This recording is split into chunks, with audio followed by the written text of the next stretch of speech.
Welcome to Hyperfocus Hour, a podcast that is dedicated to ADHD and neurodiversity in the workplace, where myself and wonderfully talented guest speakers attempt to navigate and build tools for neurodivergent people in tech and cybersecurity to help them build a successful career. I'm John, a cybersecurity recruiter. I have about 2 years of experience in security operations and digital forensics, and I have ADHD, which is primarily inattentive. This podcast is, of course, brought to you by Via Resource, which is an information security recruitment agency who specialize in the UK, US, Middle East, Europe, kind of anywhere you want it to. And today I am really, really excited to have Lisa Ventura on as a guest for the show. Lisa is an accomplished security professional, writer, and speaker in cybersecurity and for neurodivergence and mental health. She's also the co-founder of Cybersecurity Unity, which is a global content hub dedicated to bringing individuals and organizations in security to foster greater collaboration. So, Lisa, today I'm really excited to be talking to you about the impact of imposter syndrome and what kind of impact that has on ADHD people. So, again, welcome to Hyperfocus Hour, and thank you again for coming on. Thank you, John. It's an absolute pleasure to be here today. Well, it's my pleasure as well. I mean, I know we met at InfoSec a couple of weeks ago, and that was great. I know it was really short, but it was really great to meet you in person and seeing kind of your posts and everything we've talked about the last few weeks. I have a really good feeling this is going to be a great episode. But basically, I kind of just wanted to kick it off and just kind of get your understanding, because you started, was it a mental health day or something on imposter syndrome? So what is that? Yeah, absolutely. So I'm the co-founder of International Imposter Syndrome Awareness Day, and that's alongside my colleagues Nat Schuler and Kim Adele. And one day we were just talking about the phenomenon of imposter syndrome and how it affects each of us differently. And I went away from that and I thought, I wonder if there's a day dedicated to this, a specific day where we can really have those conversations and encourage people to, open up about imposter syndrome and talk about how it affects them and their day to day and what they do in their careers. So I went to do some research and found that there wasn't such a thing that existed. Went to Nat and Kim and said, I think it'd be really cool if we started a day dedicated to it. Yeah. And that's how the day came about. So we held the first one in 2021.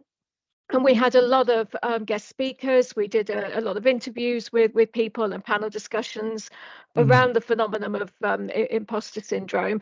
And we've run it for the last couple of years as well. And it's just got bigger, each year in terms of the audience, the reach, the conversations that we're having. And it is a real thing, and it can be, quite debilitating if it's something that you have. And I don't tend to talk about, the conquering of it, because I don't think it ever goes away. I don't think it's something you can ever fully get rid of. So I tend to talk about imposter syndrome more in terms of managing it. So the hints, the tips, and the things that I talk about around imposter syndrome are always framed from the point of view of managing imposter syndrome rather than conquering it. Yeah, so I mean, does during the research and everything that you were doing into this, and then obviously having ADHD yourself, what does imposter syndrome look different for ADHDers or neurodivergent people as opposed to neurotypicals? Certainly from the research that I came out and from and the conversations I've had and talking to a lot of different people about it, I'm not going to say for 1 minute that those that are neurotypical don't have imposter syndrome, because I'm sure they do. And I've spoken to quite a few people that are neurotypical that do have it. But I believe that it is actually more pronounced in those that are neurodivergent, that do have autism, ADHD, and other neurodivergent conditions. And I think it's something that's more sort of prevalent, that's more at the forefront of our minds. I mean, for me, if I could look back, I believe that I had imposter syndrome way back when I was, a small child and entering school, for the first time. Even at that age, 5 or 6, feeling that I'm a complete fraud in this classroom, full of other other kids, and trying to make friends and failing absolutely abysmally at that, being Yeah. bullied from the moment that I walked through the school gates. So that overarching thing of, I'm a fraud and I'm going to be found out any second, and I don't fit in, and I don't have anything of value to say. I'd never put my hand up and Yeah. speak, for example. So I think it is a lot more pronounced. I think it is much more there. But I do believe that a lot of neurotypical people also have a degree of imposter syndrome as well. Yeah. Yeah, no, yeah, I definitely think the neurotypical people have it as well. But I mean, I see what you're saying. It seems like it's maybe more pronounced in the neurodivergent community, and whether that can be chalked down to, how we have to kind of work twice as hard to get to a place where a neurotypical person is, or something like that, that can definitely influence it. I'm curious to get your understanding though on kind of what it looks like for neurodivergent people, how it kind of, I don't know if manifest is the right word. Absolutely. So, I mean, I can talk a little bit about it from, my own experience. So, I always, and the biggest thing for me, even recently, just 2 or 3 weeks ago, I found out that I'd been awarded an MBE in the King's Birthday Honours list this year Congratulations. for services to cybersecurity and diversity and inclusion. And oh my goodness, receiving that letter, I still, now you can probably tell, I cannot just get my head around it. I'm still in shock about it. And Yeah. I just, in that moment, once I got over my first thought was, this is absolutely not meant for me. This is a mistake. They meant to send it to somebody else. Yeah. Once I got over, all of that, then when I discovered and I'd made a phone call to confirm it was actually genuine, that's when the feelings of fraud really kicked in. And John, I Mm. can tell you that never have I had imposter syndrome so much as I had in that moment. Yeah. And when the list was actually published as well on the 17th of June. So I've always got that feeling of, I'm a fraud and I'm going to be found out, or what I've got to say just isn't that interesting, so I shouldn't bother, and so on. And I've always had trouble accepting any kind of, positive feedback or any, Mm. um, good commentary, about myself and my skills. And I would always just push that to one side and go, no, that's not for me. It's not meant for me. They meant somebody else, Yeah. definitely not me. And when I look back, that goes as far back as well to when I was at school, having that sort of deep-seated thing of, and I've always as well had to go across lots of different feedback of, I don't pay attention enough, I Yeah. talk too much, I and so on. And it wasn't until I got my official ADHD diagnosis only in January this year, of nearly 2 years of waiting on the NHS to get the assessment, that I finally Jeez. understood, and those pieces of the puzzle Yeah. came together. Because I was diagnosed with autism in 2018, but I knew it wasn't the only piece of the puzzle Yeah. with You me. knew there was something Oh else. yeah, yeah. I Yeah. absolutely knew there was more to. I thought it. Yes, there are a lot of the autistic traits, but I'm sure that there's a lot of other stuff as well going on with me that isn't just related to being autistic. Yeah. And it wasn't even just ADHD. I was told I had borderline personality disorder traits as well. Now, Wow. they were clear to say that it wasn't the full-blown borderline personality disorder, because I didn't hit enough of the criteria, but I had enough that they said I had borderline personality disorder traits. Great. And Gotcha. having DBT therapy and EMDR therapy has really helped with that, and reframing a lot of Yeah. those traits as well. Yeah, it's interesting that you Mm, mentioned that you had the autism diagnosis and then you mm, just got your ADHD diagnosis. So I was mm. thinking, when you got that diagnosis, that first one, and then you were like, Yeah, okay, it explains some things, but it doesn't explain everything. It's kind of like a yes and answer, if you will. Like, mm, yes, I have this, and I think I have something else, as yeah, opposed to the like, yes, I have this, but the where the but is like, but I don't know if that quite matches me. It kind of yeah, acknowledges, I have this. I also may have something else. How can, and then you obviously got the ADHD diagnosis, Yeah. and that's, that's kind of, which I'm glad that you obviously glad and happy that you got that Yeah. diagnosis. 2 years on a waiting list is insane. I waited a year and a half for mine on the NHS, and I thought that was long, and that was during COVID. But yeah, it's incredible that like that you can feel like an imposter. You were talking about when you go to school, and feel like you weren't smart enough, or you had trouble making friends. And a lot of what you were just saying actually really spoke to me. I was thinking like, I don't know if you've ever had this feeling, but I've always been that kind of person of when awards come out or something, I'm in the back sitting like, I really want to like be named, most creative or something like that. And then I don't get it. And I'm like, oh, okay, well, that makes sense. But then let's say that like that one time you may get that award or that recognition like you just did. Mm. Um, and you're sitting there like, I kind of wish this was going to happen. Maybe not specifically, but like kind of generally speaking, kind of wish that you got that recognition. And then when you finally do get that recognition, you're like, I don't deserve this. Yeah. Yeah. And I don't know why.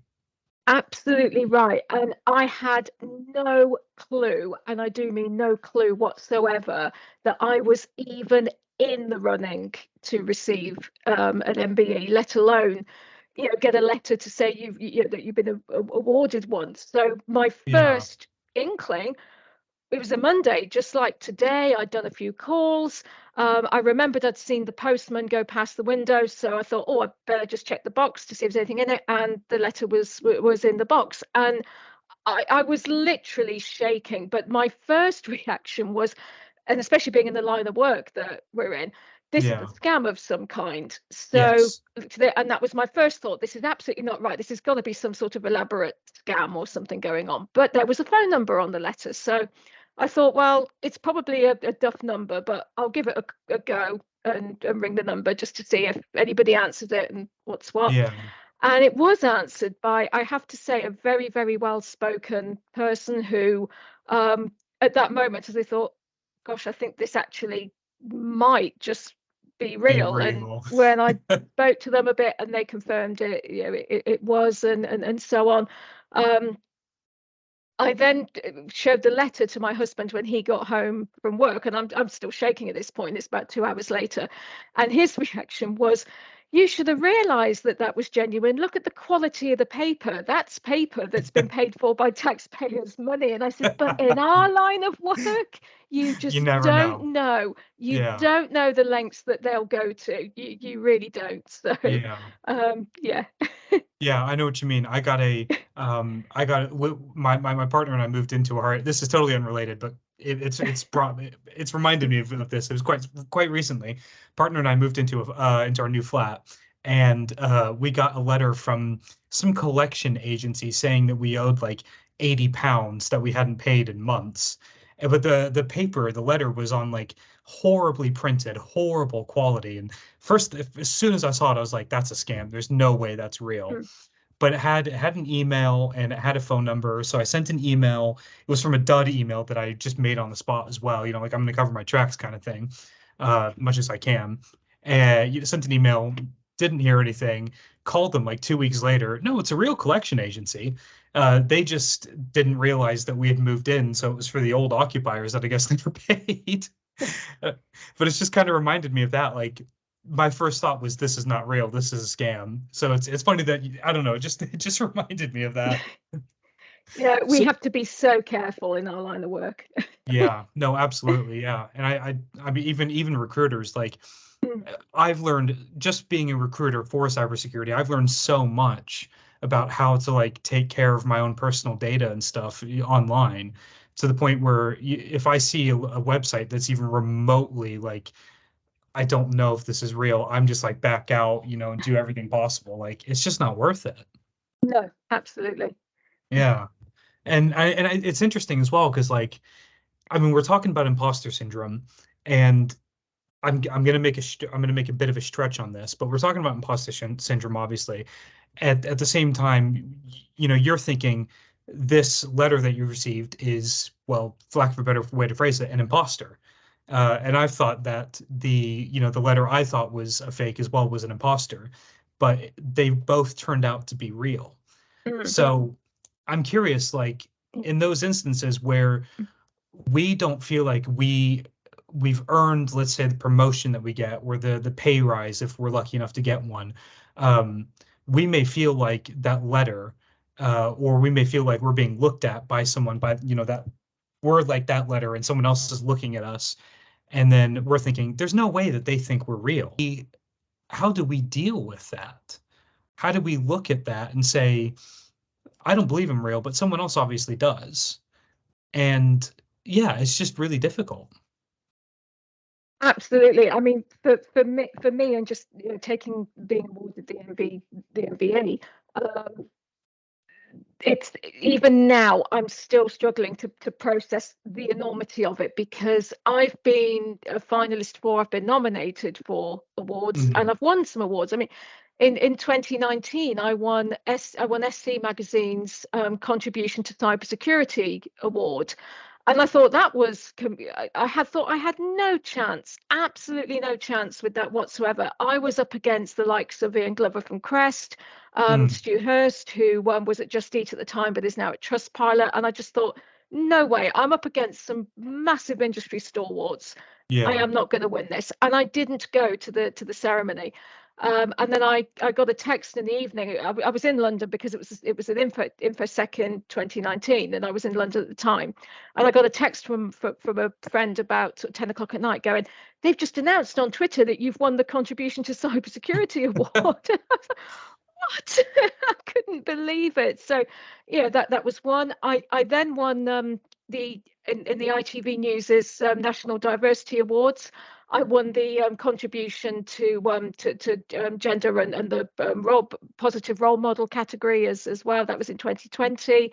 And every time it happens, I feel like I'm the biggest imposter on the planet, even though people are saying to me, but you do so much great work, and you've done so much in the cybersecurity industry to bring people together, and to really raise awareness of the threat, particularly from a cyber security training awareness point of view, and the stuff I do as well around supporting women into careers in cyber, supporting those that are neurodivergent like me into careers in cyber, and it still doesn't feel real sometimes, despite all of that. It really doesn't. So I mean, why do you think, I think it'd be interesting to explore this, but like, why do you think we as neurodivergents, it's two-pronged. It's a two-pronged question. As neurodivergents, why do you think that we face this this overwhelming at times imposter syndrome? And then kind of the second prong to this question, why, I mean, where does this kind of go into cybersecurity? Like, how do we look for it, and how do we support neurodivergents that may feel like imposters in this field? So I do a lot in terms of mentoring and coaching in different areas in cyber, and I'm actually doing this for a close friend of mine that's looking to make a transition into a career in cyber. She's also diagnosed with ADHD, had a long career break to focus on her two children that have a lot of special needs, but as they're getting older, she's now looking at getting back into the workplace, and I can see so much of myself in her about to 10 years ago, when I was taking those first sort of tentative steps into cybersecurity. And believe me, 10 to 12 years ago in 2009, when I came into the industry, there were very few women in it. Then it's gone a lot better over the years, but I saw a statistic the other day that there's still only 25% of women going into cybersecurity even today. It's even worse about 12 odd years ago when I came into the industry, and I think I'd like to sort of do what I can to sort of, if I'm going to be given these things, or these accolades or the awards, I want to use them for good, and to sort of put them out there and just say, if I can do it, me of all people, why can't you? what can you do? Exactly. So Yeah, it's like if I can do this, Yeah, so you're kind of, I don't know if solution is the right word, but the way that you're kind of going about it sounds like it's basically lead by example. yeah, Okay. yeah. Yeah. I Uh, no, I think yeah. Sorry, go ahead. Absolutely. And if I can just get out that bit about, what I have done and what I can do to inspire, somebody else to make that transition into cyber like I'm doing at the moment, or Yeah. to, encourage more young people to take that step into a career in cybersecurity, because we still have such a big skills gap in our industry, and we Yeah. need, really good people to come in to help fill that gap. Yeah. Yeah, that skills gap it's especially large at like the kind of like mid to senior level as well. Yeah, It's not so much at the entry level because there are so many graduates and like SOC analysts, if you will, with like a year of experience. And there's tons and tons of them, and there's so much fierce competition at that kind of level. But getting up to the mid to senior level is from my perspective, it seems to be really challenging trying to fill those roles and find the talent and get these companies to not necessarily take a risk, but invest in those people. And when it comes, especially when it comes to like neurodivergent people as well, I've one guy, one candidate I was working with, he has ADHD, and during his interview process, bless him, he's a wonderful, wonderful person. Very, very passionate about a certain few things, but his ADHD kind of had him jumping ahead like 2 or 3 steps, like 2 years from now or 18 months from now, I want to be doing this and this and this. And he kind of lost sight of the actual role that we had him for. Wasn't his own fault at all, but it was kind of because of that. The client was like, no, we don't want to go forwards. And it was a shame because he was really good. He was really well suited. And I know they initially wanted to offer him, but because of that, like jumping forwards, and I think he was doing that, kind of talking to you, I think maybe he was doing that out of a sense of imposter syndrome. mm, Like, I'm going to try and plan with this company a couple years in advance and prove myself from, even before I get hired, prove my dedication and my work ethic and my career goals because I feel like I need to justify the role that they hopefully will give me. absolutely. And I've also I'd heard as well about the gender pay gap, not just in Mm, our industry, but in, a bit more wide ranging. And I had a first-hand experience of that last year when I was in one particular organization where I was offered a head of role that I was told came with a 5K salary increase. mhm. On the surface, sounded okay, except that to go there, because I did really believe in a lot of what they did, I'd actually taken a slight drop in salary. So in real terms, I was only going to be getting about 1K extra when you take into account the little bit of a drop that Yeah. I'd agreed to in the first place. But then I discovered that a male counterpart had also been offered a head of equivalent role at 15K, 1 5, more than myself. Wow. So I left. and I and I went to an alternative organization, and then I ended up doing what I'm doing at the moment with Qualitest and doing my work on the cybersecurity Unity entity at the same time. That's insane. Yeah. So so was it Yeah. 15K more or was it 10K? I don't know what I'm trying to ask. Was it so it was 15K more than what you were Yeah. offered? Yeah. Absolutely. That's Yeah. incredible. Yeah. So it's the gender pay gap is real, it Yeah. exists, and it's still happening today. I mean, Yeah. how can they justify that? At that point, it shouldn't be about, especially at that level, it shouldn't be Yeah. about, your gender or anything. It literally Yeah. should be about your skills and how good, how well you can Yeah. do it. That's all Absolutely. that matters. Absolutely.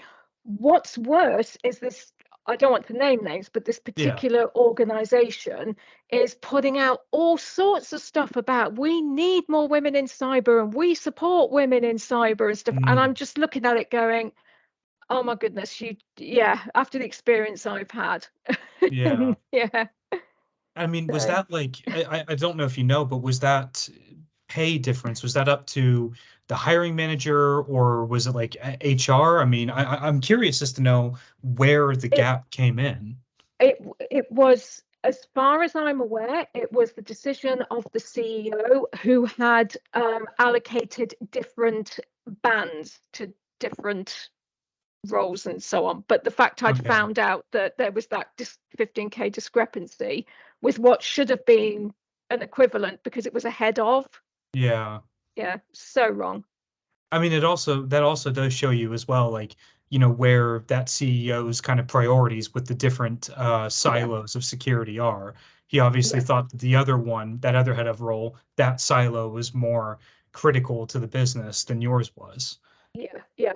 And just if I may just move on a little step from that, but Yeah. it also turned out to be one of the most toxic places that I've ever had the misfortune to work in. And there was a culture of bullying within Yeah. this organization. I was the first to leave, because I was targeted by this one particular bully within the organization, and I was the first to leave. And particularly when I found out about that discrepancy, I thought, I'm being treated appallingly, and Yeah. now this has happened. I'm done. So Yeah. I moved on, and I went elsewhere. I was the first to leave, and they, to my knowledge, even now, they still have a huge churn problem. There was at least another 3 or 4, if not 5, that followed. So I was the first, and then there was another resignation, and another, and another, and another, and it just sort of spiraled on. But I know there were 2 or 3 people that were targeted by the same Yeah. individual.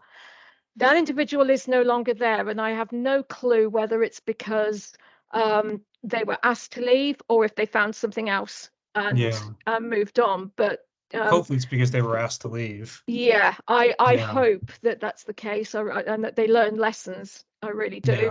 Yeah. And I hope it's a better place now for that, because it was one individual, and it just took that one individual to completely spoil the whole, Yeah. and create that toxic culture. And if you have just one bad apple or one toxic person like that within your organization, and you fail to deal with it, and you don't deal with it, you are going to lose incredibly good people. I guarantee Yeah. it. Yeah. And then people like myself will come and find those good people and say, "Hey, I Yeah, have something better yeah, for yeah, you." totally. Yeah, yeah, Yeah. absolutely. Yeah, no, I know what you mean. I'm dealing with something very similar myself, not at my current company, but with a Mm, candidate who's in a similar situation. The environment they're in, uh, it's a long story, but it was bad and then it got better. They accepted a counteroffer. Now it's bad again. And now they're like, I want to leave, and this time for good because of that culture and the lack of like respect. And it's a shame to see that, even in like, I mean, 2023, the years so with so much progress and affirmative action and so much being done for organizations mm. and for like neurodivergent people as well. And then you still have companies that are bullying people and not paying fairly. And it's just Mm. I don't know, it just shows like we've come quite a far, we've come quite far, but we have quite a ways to go, don't we? Absolutely. I think we've done a lot. There's a lot more awareness of it. And there are some, credit where credit's due. There are some really, really good organizations Yeah. that treat their people well, pay them fairly. Yeah. The work I'm doing with Qualitest at the moment, they're a software testing company.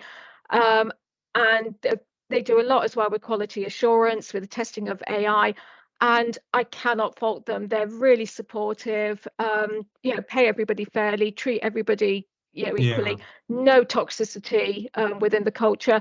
And similarly at Logistics UK, and it was quite funny. I ended up in logistics when I came out of the toxic organisation that I was in, and it wasn't necessarily a where I would have gone sort of to, but I just took the first thing that came along Yeah. just to get me out of that toxic environment. Completely Um, understand.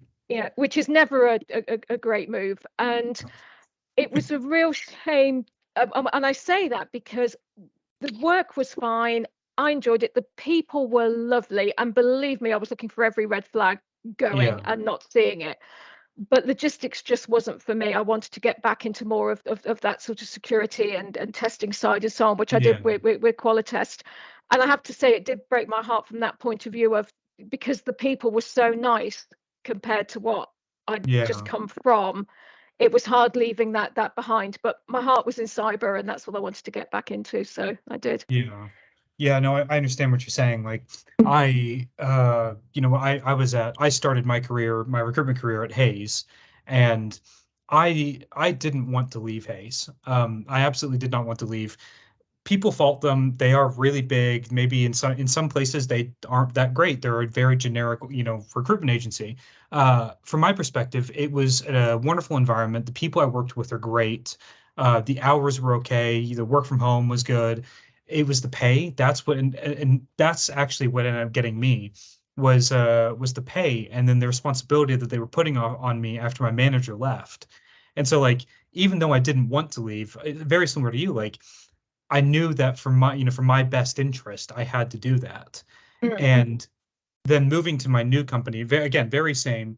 I left and joined a new company, not because I wanted to, but because I had to. And then the new company I joined, uh, obviously didn't have the chance to do kind of the due diligence or the homework, the research to make sure that they were the right company for me and wasn't bad, but was not a good fit for my ADHD and everything. And I was there for 6 months, 7 months, had to leave again. Mm. And what happens when that, like, by the time you get to your third one, or in my case, my third agency, I have this sense of, am I actually good at my job? Do I actually deserve to be where I am? What makes me different from any other cybersecurity recruiter? And it's coming back to the imposter syndrome. Like I face these challenges every day. I face the challenges of, am I actually worth, what I think I am? And do I deserve to be in the role and the environment that I'm in? It's something I struggle with every single day. Absolutely. And I think as well, those of us with ADHD traditionally can be seen to be moving from job to job to job, Yeah. because of our perceived lack of focus and so on. But get us into an environment that we're really interested in it and what we do, we can have incredible hyper focus, Yeah. which could probably set us apart from our neurotypical counterparts. Oh, absolutely. Yeah. Yeah. I mean, the amount of yeah, I've done in a couple of other episodes that at this point will be out.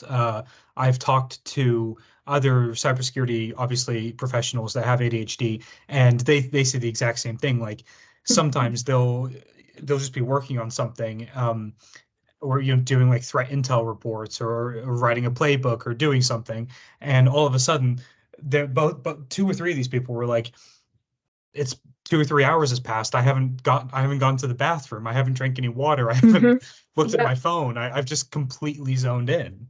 Yeah, I can relate to that so much. That happens to me all the time, to the point that I've had to set alarms on my phone to go up at my dog's feeding times. Because obviously my husband works out at an office, so I have Yeah. to set those reminders so that if I do get into that hyper focus zone, I will get reminded when she needs to eat, because she has to eat regularly with her medicine. Yeah. Yeah. It's incredible. It's Yeah, just incredible that like yeah, how much we can hyper focus and how good we can be at our jobs as well when we hyper focus. And yeah. yet at the same time, even though you know you're doing really good work and you're giving it your all, at the exact same time, you can actually be in the back of your head thinking, am I actually good at this? Yeah, yeah. I have that all the time. Aside from those overarching feelings of, am I a fraud? Am I fitting in? I have a lot of, is my work good enough? Is that piece I've just done good enough? Is that bit of training I've just done on cyber Yeah. awareness good enough? What are the stats around that? And I think we have an almost constant need, almost to prove ourselves. I think all the time in the Yeah. workplace, in our careers, and whatever we're doing. And I don't know why that is, whether it's because we have been acutely aware that we just don't fit in, from a Yeah. very young age. I certainly have been like that. And so that overarching thing of having to prove myself has always been there, and not just in what I've done in the cybersecurity industry, but as far back as gosh, even when I was at school, at college, trying to, get and I wasn't great at exams, and in exam time was the worst time of the year for me, because Yeah. it's June, which is when my hay fever is always at its worst. I get allergies so bad in June and some of July. So there's me trying to do exams. We're in this big hall, everyone's at desks, separated out. I've Yeah. had medication. I'm still sneezing like mad from allergies. And then the shame of being literally pulled out and stuck in the room on my own because I'm disturbing the other candidates, in the Oh, exam, because I cannot help the allergies. I was full of it, even though I'd taken medication, it just didn't yeah. touch it. And so for that reason, I've kind of I came to dread exams, and being in that situation, I'd get really anxious and really panicky, Yeah. about them. And even to this day, if I'm doing courses that involve an exam where I have to be in that situation, I'll avoid the course. I really have Yeah. really bad memories of that time. And I think we are on that thing to, to prove ourselves. And by chance, I ended up in the entertainment industry working with Chris Tarrant, who was the host of Who Wants to Be a Millionaire before Jeremy Clarkson was, and I did that for many years. Okay.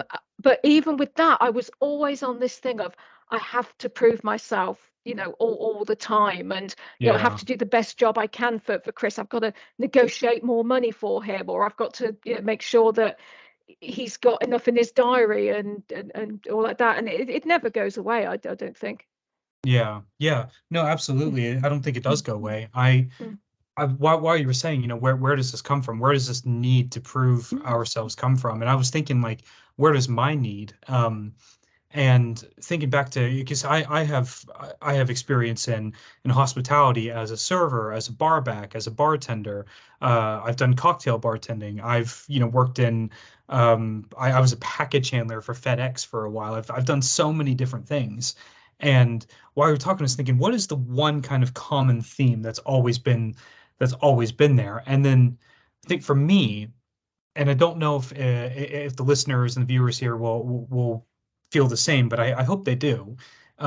For me, the one common theme was kind of there was always, like, maybe let's say a small slip up, or I forgot to do something very small, and a manager or a supervisor or something would kind of latch on to that and be like, "You forgot to do this," or "You didn't do this right," and I would get that, just that rejection sensitivity dysphoria would kind of take over. And after that point, one of two things would happen. I'd either be like, well, okay, I'm just horrible at that. I'm never going to do it again and avoid it like the plague. Or I would, God, I can't tell you how many times I did that. Or on the flip side, I would work two times, three times, four times as hard to make sure that that never happened again yeah, and to prove myself. And that's just carried absolutely. through. Yeah, absolutely. I totally get that, and I'm the same with doing anything to do with speaking engagements or taking part in panel discussions. Um, and sometimes the anxiety has been so bad, and I felt like so much of an imposter, that I've been so paralyzed I haven't been able to do them. Now, not so much recently, but when I first started out doing some of these, I have to say, in the pandemic, and they were all virtual rather than Mhm. face to face, and that actually really helped to sort of get me going on panel discussions and speaking and taking part in things, because Yeah. I would just pretend that it was me and that there was nobody else listening at all. And I would sort of close off where you could see how many participants there were, and people logging on and comments and things like that. And I Yeah. would just focus on what I was doing and what I was speaking about. And being able to do that really helped. But in the early stages, there were times that, and I'm not proud of it at all, but the anxiety was so bad that and my imposter syndrome was so rife that I had to just pull out of doing them. It was too much.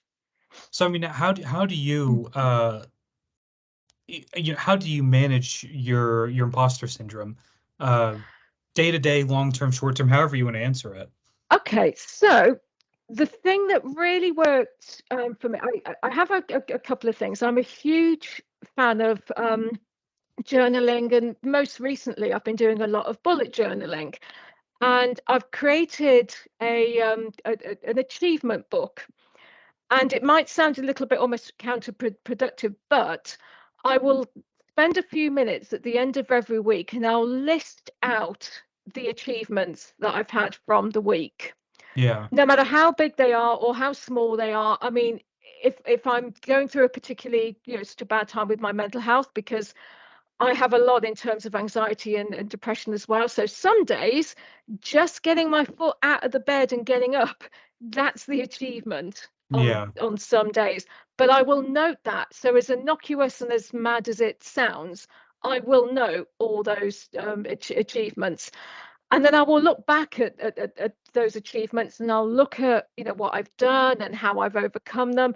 And that really, helps just in terms of, I guess, reframing imposter syndrome for me. Mm. And another thing that I wanted to talk a little bit about is throughout the research I've done as well, I've found a direct correlation with those of us that have gone through a lot of bullying, a lot of abuse, Hmm. and then subsequent trauma. 9 times out of 10, it'll be done to us by somebody that has narcissistic personality disorder or narcissistic traits. And there are a lot of different types of narcissism as well. So there's, covert, Hmm. grandiose, etc. And the irony is that a narcissist is actually the biggest imposter of all, because they really do pretend to be Yeah. something that they are not, to garner that audience and get that narcissistic supply on them that they so desperately need and crave. Yeah. And I went through quite a awful situation at the hands of I discovered was a narcissistic personality, and that was the start of my research a couple of years ago. And I almost left the industry completely because of this person and the bullying and the abuse and Hmm. what was done to me. And it only stopped when I reported this individual to the police. Wow. And I was so traumatized by it. I sought some counseling and some therapy, Yeah. but delving into not just what happened with this person, but delving into experiences throughout my life, Hmm. my um, my therapist was able to help me to see that I'd actually been raised by two very narcissistic parents. And that's Wow. what had shaped a lot of the experience I had. And it also, there was so much over my lifetime that I accepted as just normal, but it Yeah. was anything but normal. And it took that process with my counselor to to realize that and understand that. And I started then setting some what I consider to be very healthy boundaries with my parents. Yeah. My therapist warned me that when I started doing that, that they will push back against them, and to not be surprised if their abuse starts escalating. Oh my goodness, did it escalate? It was horrific, Yeah. absolutely horrific. And I actually haven't seen my dad for over a year because of his treatment of me and his shouting and everything else Hmm. at me. Yeah. I've had just very superficial contact with my mother, but I am not being treated the way they've treated me, and I'm not being shouted at, and I'm not being abused the way Yeah. that they've abused me. Now, they've done some great things for me, and I'm not saying for 1 minute that they haven't. Yeah. And I'm very, very, very grateful for those things and what they've done and everything else. But the treatment that I had when I just started to set some healthy boundaries in place was beyond shocking. Yeah. And it led me to a lot of this research. And I have now what I call a NARCDAR. So I kind of I can pick up on a lot of these traits now, whereas before I couldn't. So if I see those red flags, I just try to disengage completely, because you can't reason with a narcissist. You can't engage with them. They Yeah. are always right. They are perfect in every way. They've never done anything wrong. And you just can't get past that. And I think that the majority of bullies and toxic people in the workplace are also narcissist or display some narcissistic traits. Traits. And I Yeah. can look back so clearly now and see it. And my NARCDAR, as I call it, is quite finely attuned to these types of personalities. And they're Yeah. destructive, totally Yeah. destructive. They really are. Yeah. So I mean, maybe that's I mean, maybe if you're right, a lot of these people in leadership roles or something like that display these traits or are narcissistic. That maybe that could be, why like some neurodivergent people really struggle with Yeah, career progression and stuff like that, because we sometimes we don't know how to handle those situations, or we don't pick up on the social cues. There's so many things that can go into it that makes it more challenging. And I'm talking from obviously from a neurodivergent perspective, but it obviously, of course, impacts neurotypicals as well. yeah, They just might be able to pick up on it a little bit better. I'm yeah. not sure. That was that was unfiltered thought right there. You may have something in that, because my husband, who is neurotypical, can pick up on these personality types a lot quicker than I can.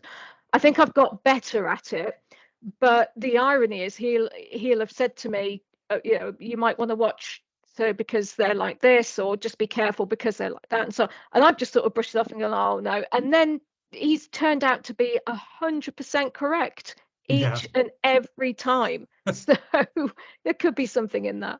Yes. Maybe it's true. Maybe neurotypicals do just pick up on it a little bit easier. I have no idea. Mm, I know there's like if I go out with my partner and we go out for drinks or we meet friends or something, she will pick up on she'll pick up on social cues and what people are saying and what they mean, like so quick, so fast, and it'll be clear as day. And then there's me, and like if someone makes a joke, I will take it literal to the bone.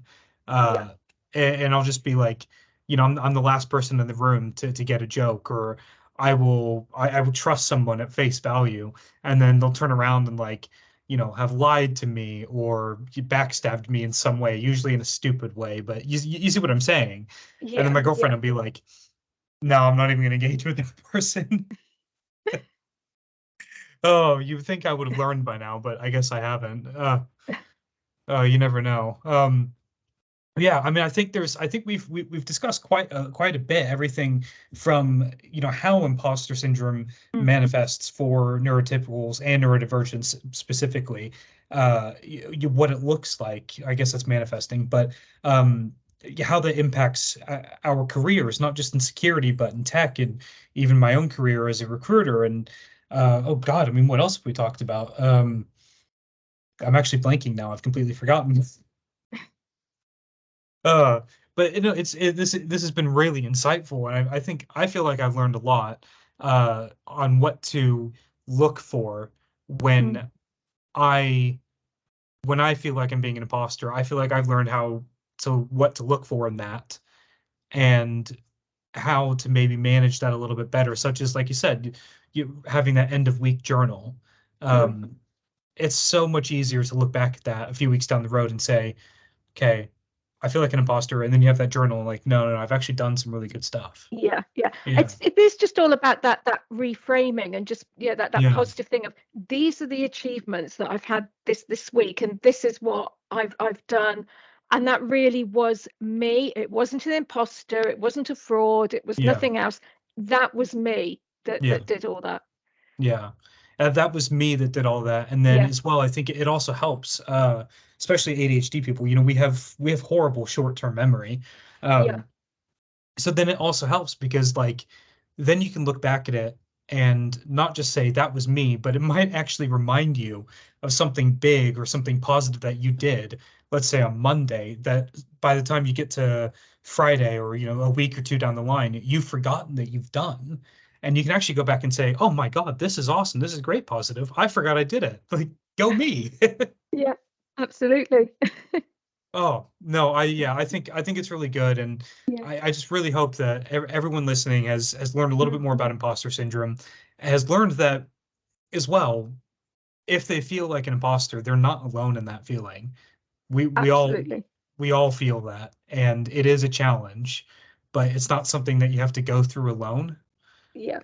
Yeah. Absolutely. And that was a big part of the day, was having those conversations, having that platform to be able to, to talk about it as well.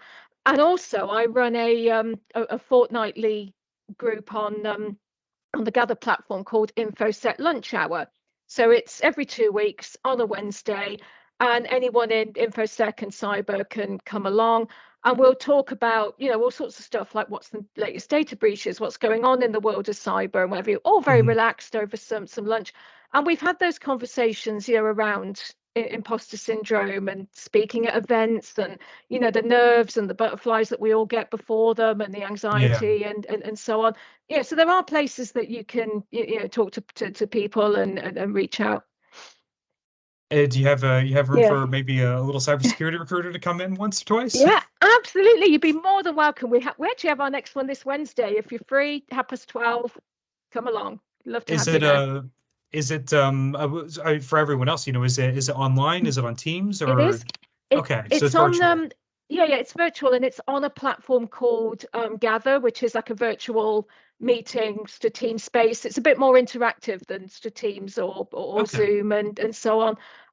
So by all means, get in touch with me on LinkedIn, Twitter. Yeah. You can find me on all the main platforms, and get the joining details. Anyone and everyone's welcome. Good. That's great. Yeah, Anyone is welcome. That's yeah, fantastic. It sounds like it's a great way to not just network with other people that are obviously like-minded, but to get a better understanding as well, and just really find a support network of yeah. people that get it and can help you and can give you advice. That's really awesome. I love to see it. Yeah, absolutely. And this week, for example, there was yet another incident of bullying and abuse within our community, within our industry. And somebody posted a video talking about his experience. A lot of other people then came forward to say they'd been affected by the individuals in Mm. question.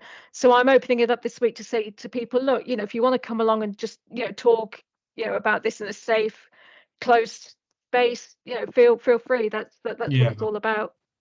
Yeah, no, that's great that you have that place, and Mm. it's wonderful to see that the neurodivergent ADHD autism community is really coming together, not just on the broad kind of spectrum that we see like on LinkedIn, but even in security specifically as well. There really is just a tight-knit community of people that are really coming together to support and help each other. It warms my heart and gives me hope for humanity.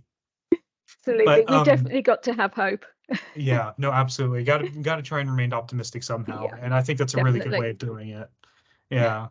Well, Lisa, I think we are out of time for this one for today, but I wanted to just say thank you so much for coming on to the episode this week or this month, actually.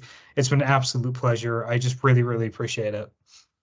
You're welcome. It's been an absolute pleasure taking part. And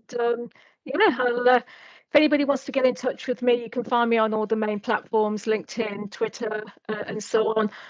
My email address is inquiries@lisaventura.co.uk. Feel free to get in touch. Yeah, we'll have it linked down as well, Great. somewhere in comments or in posts for everyone else so they can get in touch as well. But yes, for Lisa, for yourself, thank you again.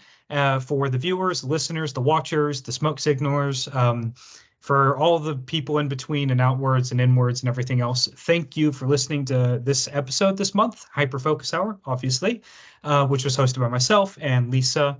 Again, a podcast on ADHD and neurodiversity in cybersecurity. So thank you again. Remember to like, follow, post, tweet, smoke signals, and anything else that you can think of that I haven't named. And yeah, Wait for the next one the first Thursday of every month.